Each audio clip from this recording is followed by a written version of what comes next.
Yusuf 100 yaşa. Ahmet'e de ver. Evini yok yazsın.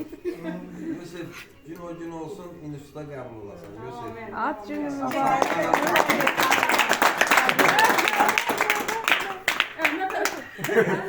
Əvvəldən götürüyor balacadır.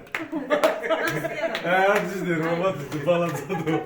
Ahmet mi Yani diyor? iki kapsına çevirmişti. Kameraya gelmek de yoktu şarap. Görüşürüz Yusuf'la. Sağ ol çok sağ ol. Büyük oğlan olasın. Ahmet tebrik ederim.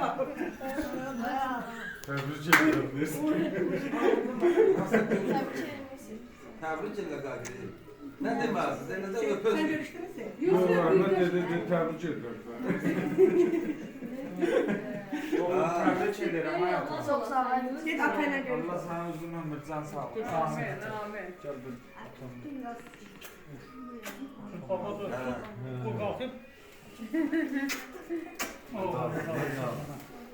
Sağ olun. 100 yaşı. Allah'a Başdan Hakkınız mübarek. Çok sağ ol. Çok.